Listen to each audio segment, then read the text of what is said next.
ஏனெனில் ஒரு சில சமூக ஊடகங்கள் பிழையான தகவல்களை வழங்குவதன் மூலம் பொதுமக்களுக்கு ஒன்று அவநம்பிக்கை எடுத்து செல்லும் அபாயம் காணப்படுகின்றது.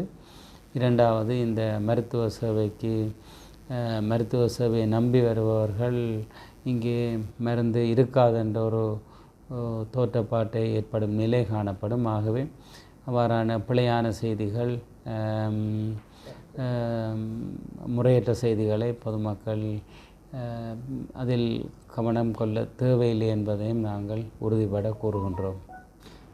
யாழ்ப்பாணம் போதனா வைத்தியசாலையில் நேற்று முன்தினம் அதிகாலையில் நடந்த தீ விபத்து உடனடியாக கட்டுப்பாட்டுக்குள் கொண்டு வரப்பட்டது. அந்த நேரத்தில் வைத்தியசாலை உத்தியோகத்தர்கள், முப்படையினர் மற்றும் மாநகர சபை தீயணைப்பு படையினர் மற்றும் எமது வைத்தியசாலையில் கடமை புரியும் பாதுகாப்பு உத்தியோகத்தர்கள் மற்றும் சுத்திகரிப்பு பணியில் ஈடுபட்டிருந்த பணியாளர்கள், பொதுமக்கள் மற்றும் வர்த்தகர்கள் என பலர் அதிகாலையிலே ஒன்று கூடி அரைவாசிக்கு மேற்பட்ட மருந்துகளை உடனடியாக, அதாவது எரிந்து கொண்டிருக்கின்ற சந்தர்ப்பத்திலும் அந்த மருந்துகளை அவர்கள் எடுத்து கொண்டு வந்ததை நீங்கள் பார்த்திருப்பீர்கள். ஆகவே முதற்கண் அவர்களுக்கு நாங்கள் எமது நன்றியை தெரிவித்துக் கொள்கின்றோம். குறிப்பாக தீயணைப்பு பணியிலே ஈடுபட்டிருந்த தீயணைப்பு உத்தியோகத்தர்கள் மற்றும் முப்படையினர்கள் மிக நெருக்கடியான ஒரு சூழலை எதிர்கொண்டார்கள். தீ விபத்து மிகவும் அபாய கட்டத்தில் இருந்த போதும், அதாவது தீ காயங்கள் அபாயம் ஏற்படும் சந்தர்ப்பத்திலும் அவர்கள் அதை பொருட்படுத்தாது தீயை கட்டுப்பாட்டுக்குள் கொண்டு வருவதற்கு தீவிர நடவடிக்கை எடுத்திருந்தார்கள். ஆகவே வைத்தியசாலை சமூகம் சார்பில் முதற்கண் அவர்களுக்கு நன்றியை தெரிவித்துக் கொள்கின்றோம். இந்த சந்தர்ப்பத்தில் ஈடுபட்ட நூற்றுக்கணக்கான உத்தியோகத்தர்கள் எவருக்கும் காயங்கள் ஏதும் ஏற்படவில்லை. ஆகவே அதிகாலை ஏற்பட்ட இந்த தீ விபத்து சுமார் 1 மணிக்கு ஆரம்பமாகிய தீ விபத்து காலை 6 மணி அளவில் பூரணமாக கட்டுப்பாட்டுக்குள் கொண்டு வரப்பட்டிருக்கின்றது. எமது வைத்தியசாலை பிரதான மருந்து களஞ்சியத்தின் அரைவாசி பகுதி முற்றாக எரிந்திருக்கின்றது. மிகுதி அரைவாசி பகுதி, கட்டிட பகுதியும் இப்போது இருக்கின்றது. அங்கிருந்து பொருட்கள் பாதுகாப்பாக அன்றைய தினமும் தொடர்ந்தும் வெளியேற்றப்பட்டன. அங்கு வெளியேற்றப்பட்ட மருந்துகளோடு எமது வைத்தியசாலையின் உள்ளக மருந்து களஞ்சியம் மற்றும் மருந்துகளை விநியோகிக்கும் பகுதிகளிலே இருந்த களஞ்சியங்களிலிருந்து மருந்துகள் நோயாளர்களுக்கு தொடர்ச்சியாக விநியோகிக்கப்பட்டதுடன் நேற்றைய முன்தினம் அதிகாலையில் இந்த விபத்து பற்றி நாங்கள் சுகாதார அமைச்சின் உயர் அதிகாரிகளுக்கு அறிவித்திருந்தோம். உயர்மட்ட அதிகாரிகள் அனைவரும் உடனடியாக நமக்கு தேவையான ஆலோசனையும் வழங்கி நேற்று 3 லொரிகளில், அதாவது பார ஊர்திகளில் மருந்துகள் கொண்டு வரப்பட்டன. இன்றும் மேலதிகமாக 2 லொரிகளில் மருந்துகள் கொண்டு வரப்பட்டன. இந்த மருந்துகளை வைத்து நாங்கள் வைத்திய சேவையில், அதாவது மருந்து வழங்கலில் எந்தவித தடையுமின்றி நாங்கள் மருந்துகளை வழங்கியிருக்கின்றோம். இன்றும் வைத்தியசாலையில் நடைபெற்ற 25க்கும் மேற்பட்ட கிளினிக் பகுதிகளில் இருந்த 2500க்கும் மேற்பட்ட நோயாளிகளுக்கான மருந்துகள் வழமை போன்று வழங்கி வைக்கப்பட்டன. தொடர்ந்தும் நாளைய தினம் தொடர்ந்து வரும் நாட்களிலும் சில பார ஊர்திகளில் மருந்துகள் மத்திய மருந்து களஞ்சியத்திலிருந்து இங்கே எடுத்து வரப்பட இருக்கின்றது. அவ்வாறு எடுத்து வரப்படுகின்ற மருந்துகள் இப்போது நாங்கள் இந்த தற்காலிக மருந்து களஞ்சியத்தை புரிதொரு கட்டிடத்திலே ஆரம்பித்திருக்கின்றோம். அங்கே பாதுகாப்பாக மருந்துகள் சேமிக்கப்பட்டு தொடர்ச்சியாக இந்த வைத்திய சேவை, அதாவது மருந்துகள் விநியோகிக்கும் சேவையை நாங்கள் சரிப்படுத்தி இருக்கின்றோம். குறிப்பாக இக்கால பகுதியிலே மருந்தாளர்கள் மிகவும் இரவு பகலாக நித்திரையின்றியவர்கள் கடமை புரிந்தார்கள். அவ்வாறு ஏனைய உத்தியோகத்தர்களும் இந்த மருந்துகளை பாதுகாப்பாக வெளியேற்றி அவற்றை சரியாக கணக்கெடுத்து மருந்துகளை, அதாவது தொடர்ச்சியாக விநியோகிக்கும் கடமையிலே ஈடுபட்டிருக்கின்றார்கள். ஆகவே இந்த கடமையிலே ஈடுபட்டிருந்த நமது உத்தியோகத்தர்களை பாராட்டுவதோடு கடந்த 2 தினங்களுக்கு மேலாக அவர்கள் தொடர்ச்சியாக கடமையை செய்து வருகின்றார்கள் என்பதையும் நான் கூறியாக வேண்டும். இக்காலப்பகுதியில் இது ஒரு பெரும் அனர்த்தமாக பார்க்கப்பட்ட போதும் இந்த அனர்த்தத்துக்காக பலர் நமக்கு முன்வந்து பல இந்த மீட்பு நடவடிக்கைக்கும் மருந்துகளை ஒழுங்காக வழங்குவதற்கும் கை கொடுத்திருக்கின்றார்கள். அவர்களுக்கும் நன்றி. குறிப்பாக நாங்கள் இந்த சமூக ஊடகங்களை சேர்ந்தவர்கள் ஊடகவியலாளர்களை நாங்கள் கட்டாயம் பாராட்டியாக வேண்டும்.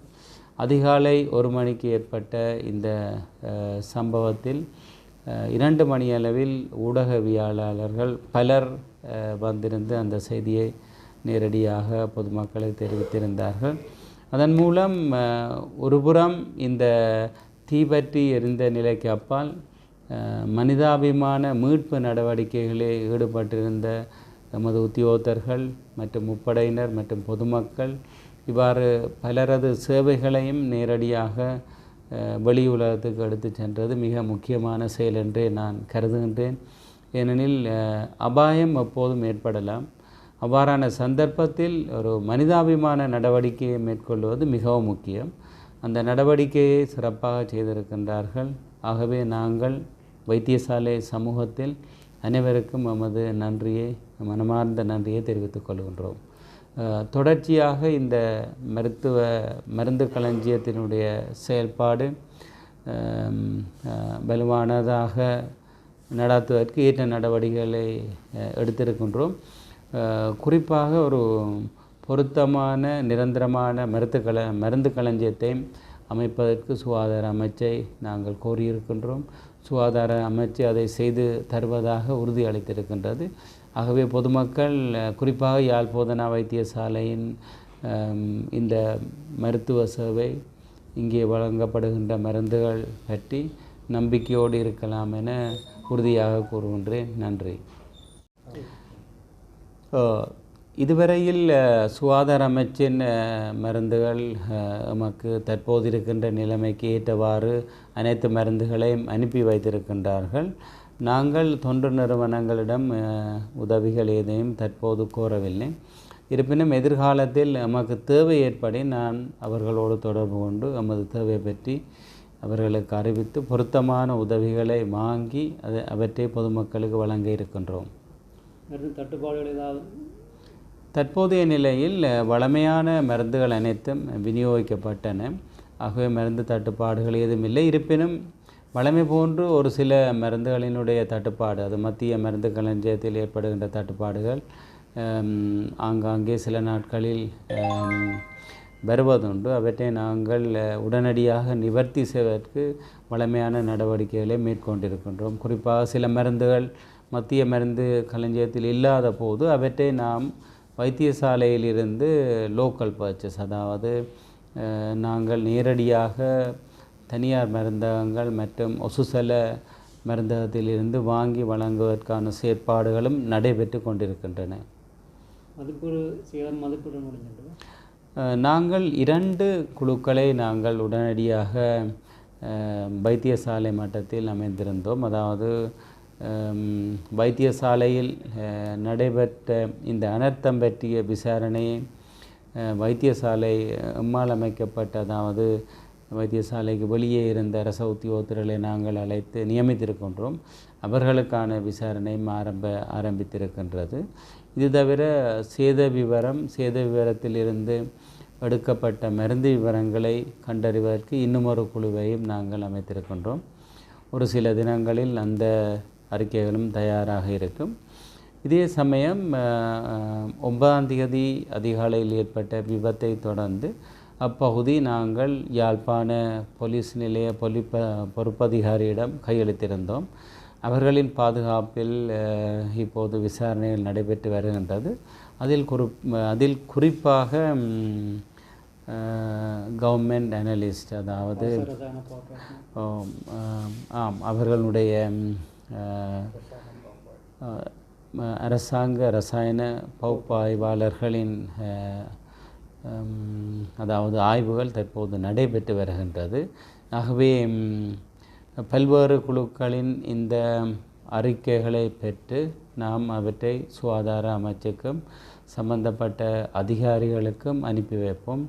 ஏனெனில் ஒரு சில சமூக ஊடகங்கள் பிழையான தகவல்களை வழங்குவதன் மூலம் பொதுமக்களுக்கு ஒன்று அவநம்பிக்கை எடுத்து செல்லும் அபாயம் காணப்படுகின்றது.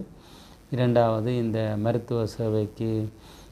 மருத்துவ சேவையை நம்பி வருபவர்கள் இங்கே மருந்து இருக்காதென்ற ஒரு தோற்றப்பாட்டை ஏற்படும் நிலை காணப்படும். ஆகவே அவ்வாறான பிழையான செய்திகள்,